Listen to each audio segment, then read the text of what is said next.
Hey guys, Spartan here. Welcome back to the No Gold Estate. Now, I don't remember what episode this is because I cut out one beforehand because of, well, actually, I'll start off by saying this is actually post-commentary because I lost the audio to, this episode because I forgot to turn on my microphone because I'm an idiot.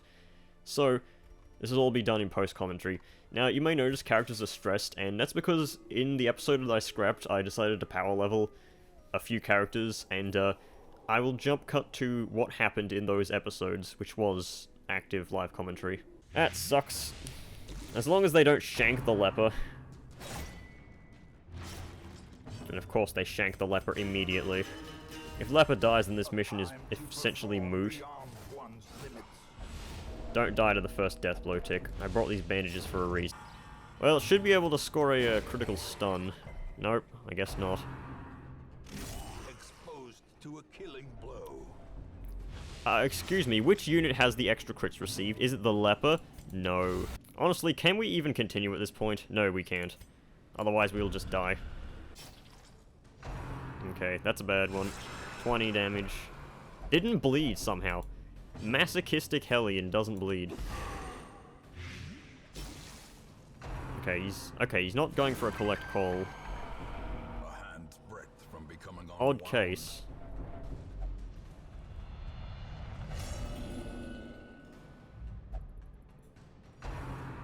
Are you... Really? You just had to do that. Another life wasted in the pursuit of that was the perfect combination of moves right there.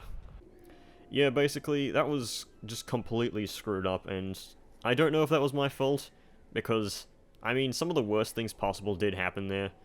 So, yeah. Now, in this episode, I decide to go and power level the flagellant that I have in the stagecoach. What is taking me so long to get off this screen? I don't know. I don't know what I said in the live commentary episode part of this, but yeah.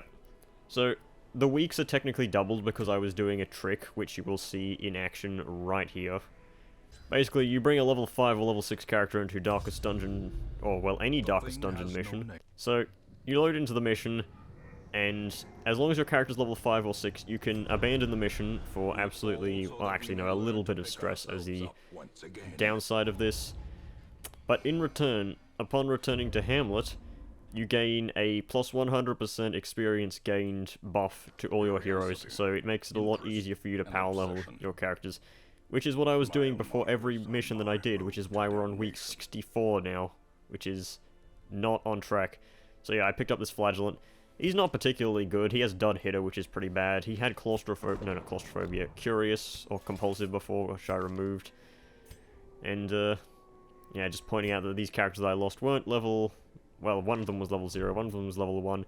The other character was level 2, but I just fired him because of, how stressed he was, and how stressed everyone was at the end of that mission, so... Yeah, it's a real shame. But yeah, just me pointing out there's a 2 of every unit there at the, stagecoach, and cut to the mission. This comp was... I probably should have shown off what I was doing in this comp, but this is the fault of me having to do this in post. It isn't right. So, I thought I had good Ruins stuff, but turns out I only had Ruins Adventure on the Flagellant. Flagellant isn't even very good in the Ruins, of course, but this is just the comp I was using because 50% extra experience for having the Shield Breaker because she's been in Darkest Dungeon. I've got the portrait on the Vestal, so I can swap that off onto the Flagellant at the end of the mission. And he's already getting plus a 100% buff, so he's going to be gaining a crap ton of experience because, like, short champion missions give as much experience as long medium missions. AKA, this one would give 8 by default, so with the 2 100s that we're gaining, those do not stack. Well, they don't stack multiplicatively, they stack additionally. So, we'll be gaining about 24 experience. I was hoping there was some other thing we could do to gain more experience to get him to, like, instantly level 6, but no, that's not a thing you can do. Also, good scout, by the way. I do have the map on the Vestal. You can't see it here, and I can't click on it to prove it, but... yeah. And the light goes down. We require only the strength to follow it. I'm probably going to be making myself louder than Wayne, because, I don't know. Oh yeah, here I'm talking about the survivability of the Flagellant, seeing as... Like, unlike the other characters, the Flagellant can heal himself very reliably when he gets low on health. And I went on a little tangent about how bad Reclaim was.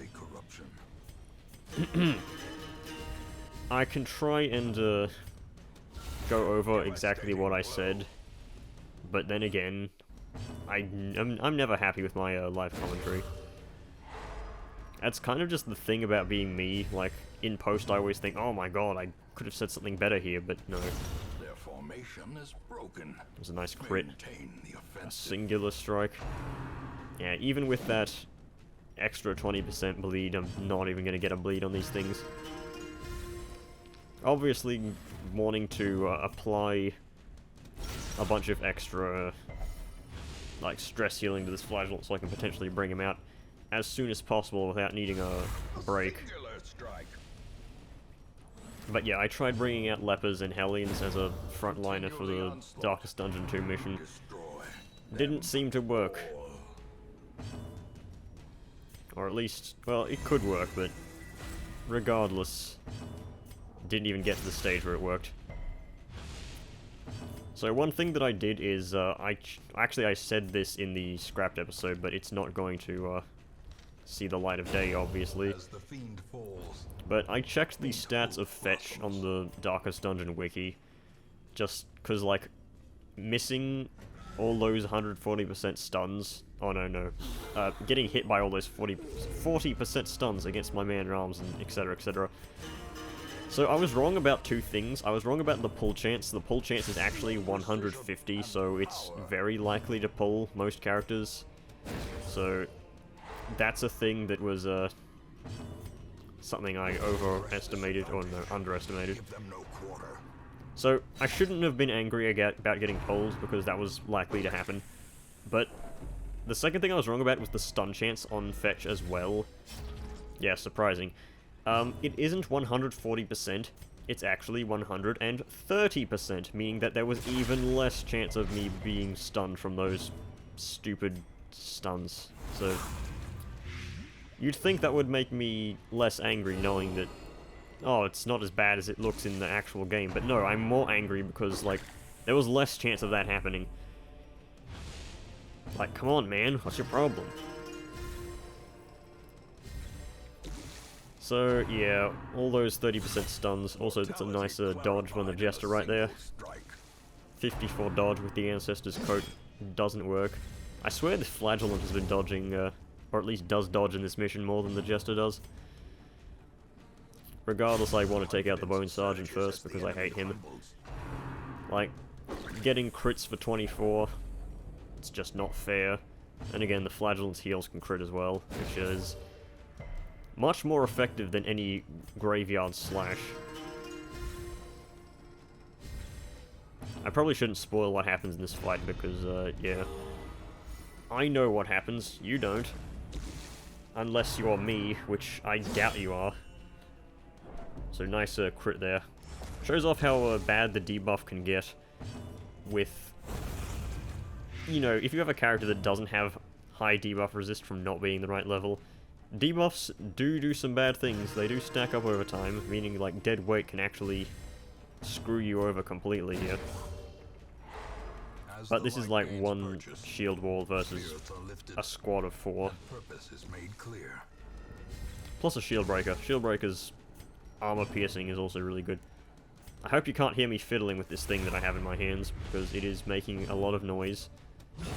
And I'm doing it because usually when I watch videos, I have something else to do. Like, I'm actually commentating now, so that's something to do, but it's not, what's the word?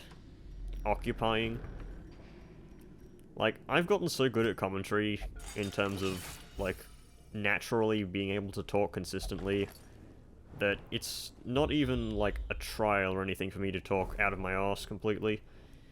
So, yeah. Maybe eventually I'll get, like, an expanded vocabulary so I can properly say things more accurately. Also, yes, nice scout there. One room off the room that we need to see. doesn't really matter. Also, obviously, I'm not running another healing trinket on my... Well, I'm not running a healing trinket on my Vestal, considering the fact that I don't need one, since I have Flagellant. 8 crests. That was totally worth the key. I didn't even buy the key, did I? I think I picked that up randomly. Could have sworn I did. I don't bring keys. At this point in the game, I don't really need heirlooms anyway. I think I do upgrade something in town, like at the end of this video, but that's about it. Oh yeah, because, okay, I won't spoil it, but I do upgrade something. I'm also trying to collect deeds, which is why I did this mission over a similar one. I'm going to try and build the, House of the Yellow Hand, was it? No, that's not the one. The Altar of Light. And here was me complaining that I didn't have a way to actually deal with these bozos, since I don't have any damage over time other than Impale that works on these dudes. But then again, a crit that I got just then truly shows how good this party comp can be. Bayonet jab. I think he gets a bayonet jab crit later on in this fight, but I could be wrong. Up in smoke. Absolutely annihilated. Alright, Spartan, make your move. Place your bets, ladies and gentlemen. Okay, smack the guy in the back, in the face. And, forget what happens. Oh yeah, focus heal. Defend the icon! Hooray! Defend the icon is just such a bad move. I mean, it's on par with the goring flight, or fight, or whatever it's called that the Swine Skyver has. But, like, why? Okay, kill the guys with an Impale. Actually, no, I don't think Impale's the right play here. I probably want to just stab him. I guess that works anyway. That was generally probably a really bad move, though, because you could just revive the bitch. But, yeah. I think I go for a battle ballad here. Or at least I try to. Oh wait, no. I try to, but it doesn't work because everyone goes before him, I think. Is that right? No, I guess I do get one off. Good old defend the icon. Oh yeah, okay. I do get the battle ballad off. He dies. Go into the next fight. Eat the food for no particular reason. Trick of the light. Yes. No, I say that too much as well. I talk here about the fact that I saw a mod that is, you know the rat, the guy holding rat meme? Yeah. There's a mod that someone made. I don't know if it's on the Steam Workshop, but I know it is on the Nexus page, which you should probably not go to, but it's there. And it replaces the goblet with the rat, like, on the model, as well as the attack sprites and the tempting goblet itself, as in the trinket. It's pretty good. I may actually install that later on. Here's more hate for the Bone Veteran. No, not the Bone Veteran, the Bone Sergeant. It's the same fucking enemy, different name. I think I go for a stun on this bitch, so I decide not to attack him. Yeah, I've got nothing else to say. Like, this is the exact opposite of what happens during gameplay, where I have too many decisions to make to actually commentate confidently. This is just, I don't have any decisions to make, because it's all being done for me. This is like commentating the, it's like commentating the Butcher's Circus thing that I did, except it's me, so I obviously make all the right choices. Actually go for a heal here, because I know that a Graveyard Slash combined with an Axe Blade or a Dead Weight here could screw over this Flagellant. So I decide to make sure he doesn't get instantly killed, because that's happened too much.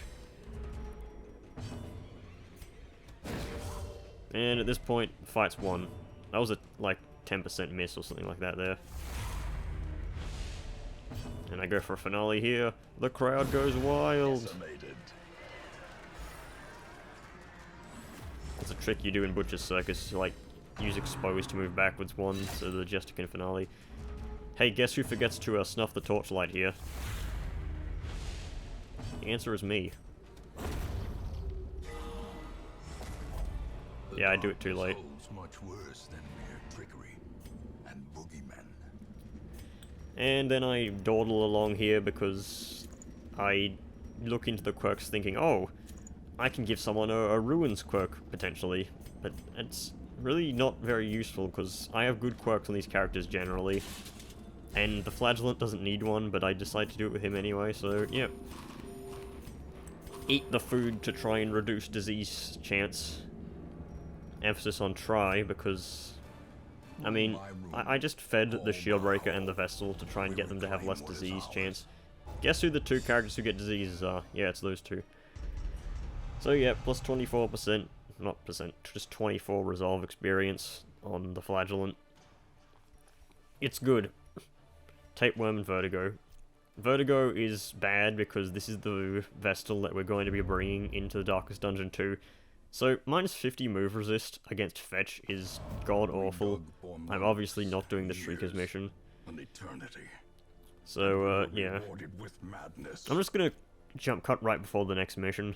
Alright, so this squad is using the Flagellant just to give them the last bit of experience, and this is a Caregiver's Convention mission in the Weald, which is... I mean, this comp is a bit better than the previous ones.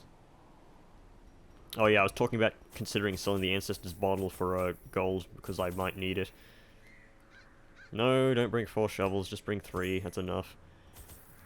But yeah, this comp is a bit better for this sort of thing. I mean, the reason that my level 6 Leper died is because of poor sustain, where I only had like an Occultist healer. But we have a Flagellant healer now, so that's better. I'm also going to be needing a lot of money to power up the Flagellant in terms of getting him to the proper bleed skill chances, just because even at high Darkest Dungeon missions, like, enemies don't have that great bleed resist, but it is better to have and not need than to need and not have. Also, plus 5 accuracy is pretty good here. So, we start off with the Virago. Good start, if you ask me. Also, Hellion went before the Highwayman, despite the fact that I wanted Highwayman to go first, just because she has the On Guard. That plus crit is pretty good. Also, yeah, it only had like 89 accuracy %, despite the fact that I gave him plus 30 accuracy on his, whatchamacallit, on his skills, due to his double accuracy trinket setup. That's just a testament to how bad Grapeshot's accuracy actually is. Like, everyone memes about, oh, Grapeshot never hits. Well, it's true, Grapeshot has, like, the worst accuracy in the game. It's, like, on par with Leper hits. So, obviously, you want to smack the Virago with a tracking shot. This is only like a, what is that, a 20% debuff chance to get off, but I still got it somehow. Which is good, because it is useful, considering the Virago has, actually some protection. It's not much, but it is something. Also, the Flagellant resisted a Blight there. Not only is he not level 6, but he is currently getting, like, minus 20 Blight resist from the Bleed Amulet. Also, I'm going to want to keep the Torchlight as high as I can for that Heaven's Hairpin on the Hellion. Because extra accuracy and minus stress taken is very good. Obviously not going to AoE down the Chrome, since the Virago will then just start doing annoying things. She's got high bleed resist though, so I just go for base damage. Of course can't hit her because Virago accuracy is just too high. I have really nothing else to say for this fight. I mean, the rest of this gameplay is pretty self-explanatory. Don't have a move that can hit rank 1 with Dismas. That proves he's the Arbalist, actually, in disguise. Might take a drink here, because... I mean, I've been commentating non-stop. Like, for you, there was a jump cut. For me, there was a jump cut that lasted, like, 2 seconds while I found the correct time in this, recording.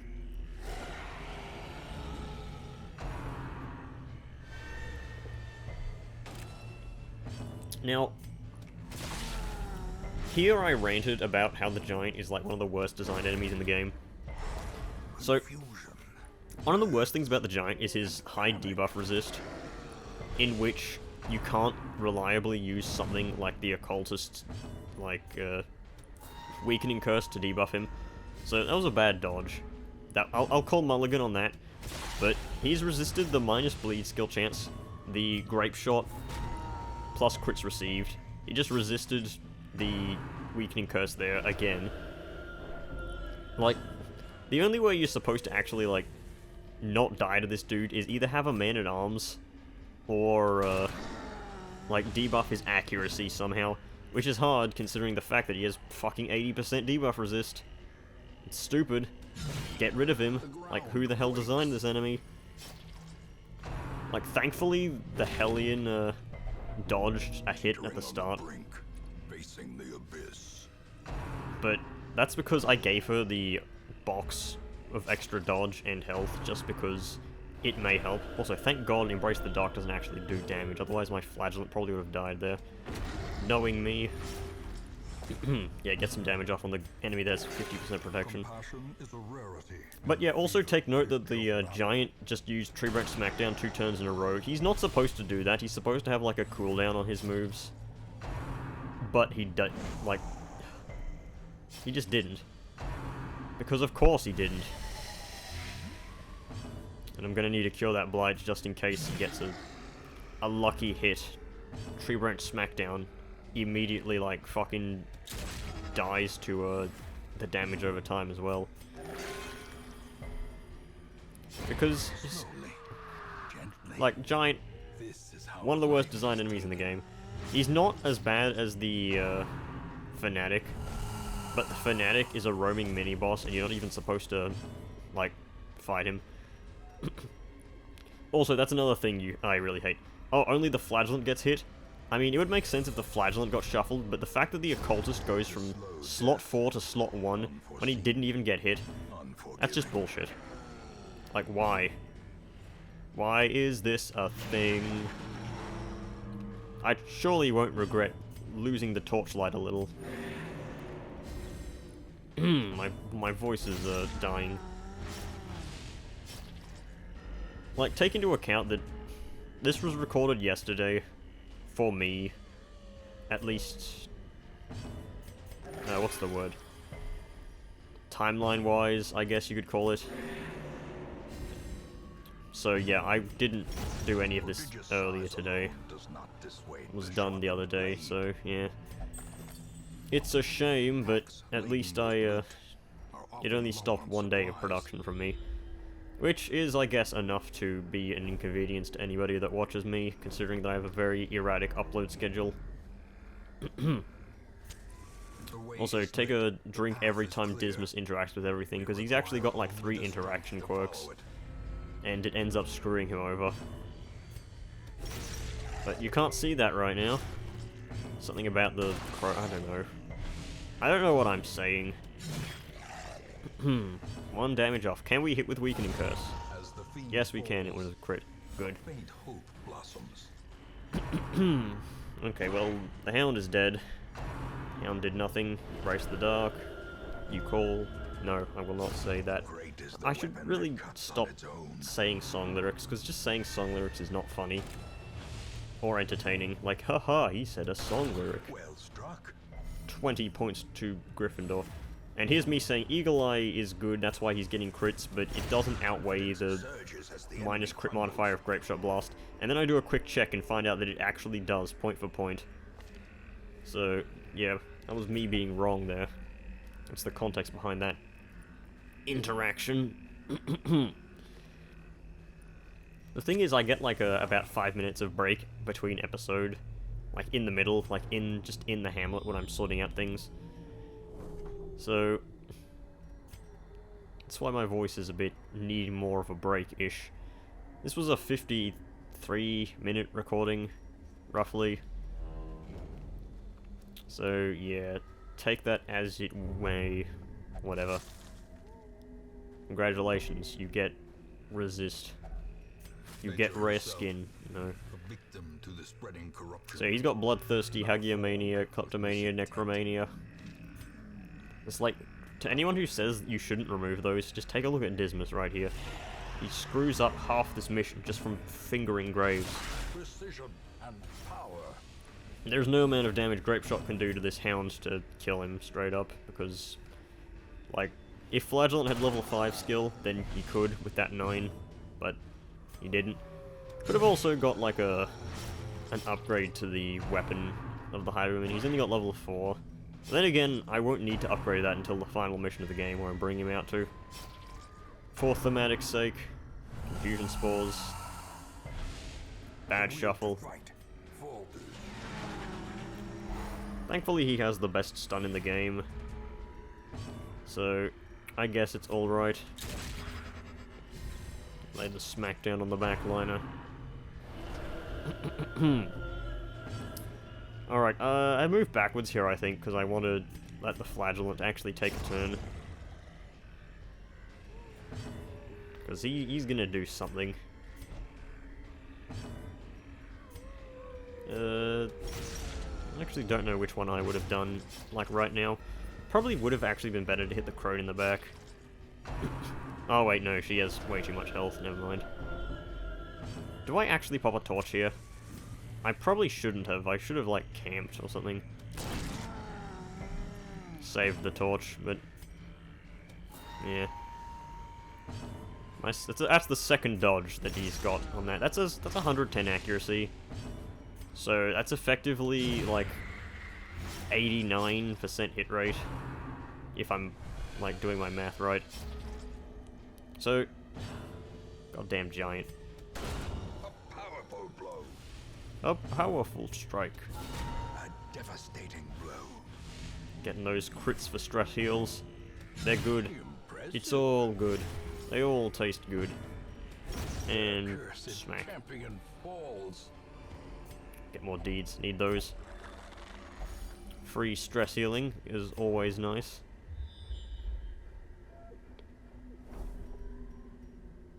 Alright. Just check out these locations. Get one of the medicines. Not walking back the corpse because of Dismas' stupid interactions. Dismas, you let everyone down. Especially right here. Instant rabies, because... oh wait, no, that's not rabies, it's hemophilia. Okay, checking your corpse made him bleed. A handsome reward. More. For a task well performed. Yes, well performed checking of that wonderful sack. No, that was a crate, wasn't it? I'm half paying attention.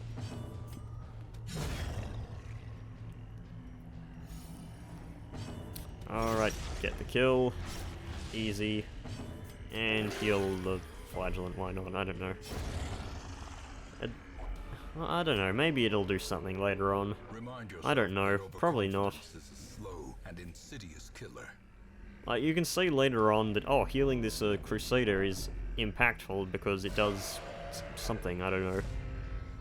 But Flagellant, it's kind of not easy to gauge that, considering the fact he can just heal himself reliably. Also, that was like a 10% chance to miss the bleed on that ghoul right there. Not likely in the slightest.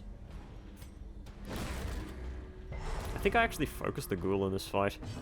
Oh yeah, I remember what I did in this fight. I kept spamming weakening curses on the ghoul to try and prevent him from dealing too much damage with Rend or Skull Toss. And if I recall correctly, he just uses Howl 3 times in a row. So my precautions were meaningless. I'm just trying to get crits. Fishing for crits for the stress heals. And the potential extra bleed skill chance. Someone is pinging me on Discord. I hope that doesn't get picked up because... like, OBS is of course being a good piece of software. Detects... oh no, I think it's actually Discord that does it. Discord detects when you have OBS open and mutes itself from giving you notifications. But I'm not using OBS right now. I'm using Audacity to record my audio because it's better because it doesn't mean that I have to layer on a video track along with it. Unnerved I reckon that's a very balanced move. Actually, no, I think it's a very weak move. It's not balanced. Like, balanced would be, oh, this move does, like, high move, but low damage. But no, this move has, like, low damage, low move. It's not even a move, it's a shuffle. I've said this many times before, but I don't think anyone cares.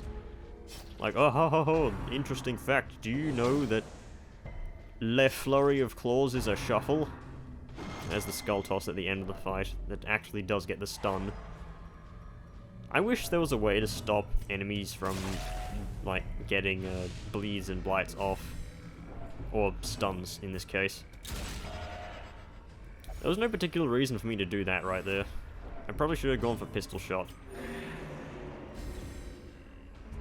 Actually, no, I definitely should have gone for pistol shot there. Just extra crit chance.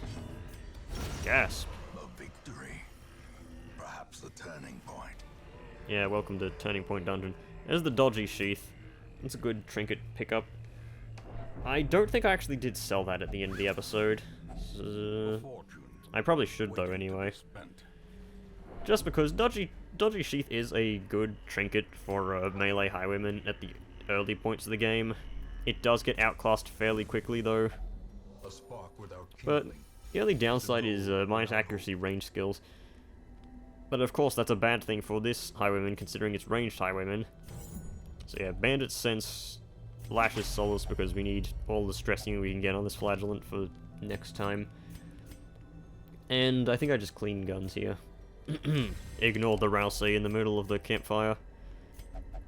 I'll have to point that out every single time. May we find victory. That mod actually changes the surroundings of the camp as well. But that's a very minor change.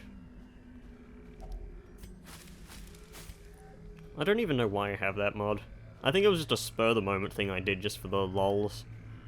If people feel like I should just add a bunch of cosmetic mods just for the fun of it, I will probably download that stupid courtier rat thing, just because it's funny. Or at least I think it's funny. I like... Well, actually, no, I don't like rats, but I like the idea of rats. Right. Probably should have gone for a stun here, but I dislike using stuns because, like, stunning is definitely a thing, but it kind of just prolongs the fight. Doesn't actually make progress. And again, I do have other characters that can make progress, and Hellion is a damage dealer at the end of the day. So it's like, would you rather bring Hellion or would you rather bring Man-at-Arms? And most people will actually say Hellion, despite Man-at-Arms being better in pretty much every single way aside from damage. So, yeah. Is Hellion damage better than having, like... Well, no. Like, Hellion has the stun. Like, Barbaric Orb is one of the best stuns in the game, despite the fact that it debuffs the Hellion and screws over turn order. But, like... Yeah, I'm kind of stumbling over my own words here because it's just kind of sad that Hellion is reduced to a stun bot usually when she has such good damage. Grievous injury. It's only slightly better than Highwayman damage, but I mean, Highwayman is Highwayman. Highwayman is exempt from the meta. There's that hemophilia kicking in, getting off a bleed with weird reconstruction. Wary.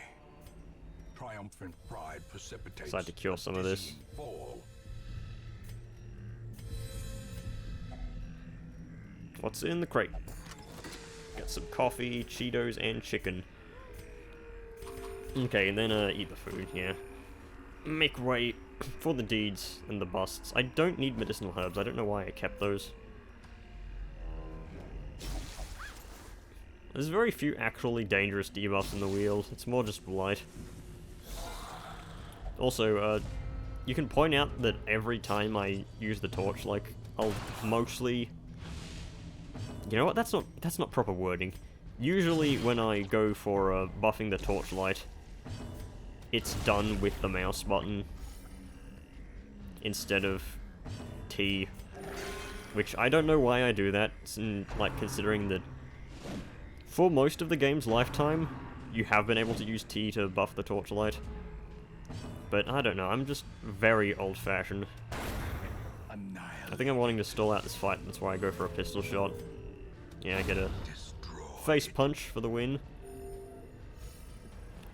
So remember when I said that Dismas got rabies before and I was wrong? Yeah, he gets rabies from this fucking grave he decides to finger. And then I make some comparison to, oh, at least Clean Guns outdoes the... Actually, no, it doesn't outdo, it matches the accuracy that he loses. 10 points for 10 points. Then the Flagellant touches this and actually gets a positive one, just proving how much of a better unit he is than Dismas. He was level 3 at the start of this episode, and he's going to end at level 6. Watch your step. Watch your step. Tenemousness. Isn't there a quirk that gives +5 ranged or +5 accuracy to melee skills only? And Natural Swing just power creeps both of them, despite the fact that Natural Swing has been in the game for pretty much all the time. I don't know, it's just weird Darkest Dungeon logic. Power creep is a weird issue, but at least it doesn't usually matter because this is PvE only. Like, if there were quirks in, Now, I'm gonna skip over this little bit here, because, it's unnecessary. Yeah, so basically what I did there is I tried to juggle around trinkets to find something useful to do, like, oh, maybe I can use the dodgy sheath and take off the Heaven's Hairpin, because it's not useful. But no, then I realized that I was running a ranged highwayman, so dodgy sheath would actually be a really bad idea. And etc, and eventually just I ended up changing nothing, so that was a complete waste of time. Wonderful.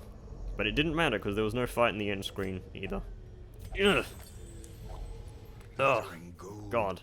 Trinkets and baubles. Alright, well, mission's over.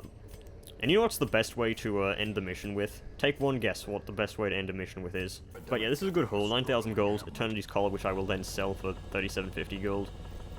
Olabar becomes level 6. And we get Unerring on Dismas. Pretty good, eh? Considering he's ranged highwayman. If you guessed Darkest Dungeon crashes, then you'd be correct. It did crash. So, yeah, back to Hamlet we go. So yeah, traded some stuff, upgraded the patient cells, and put some people into the halls of knowledge, and removed some expensive things and locked in some good ones. I did decide to lock in Olabar's Natural Swing and remove Dud Hitter, but this is pretty much the end of the episode here, of which I then talk about going into and doing a short mission before next time, which will be...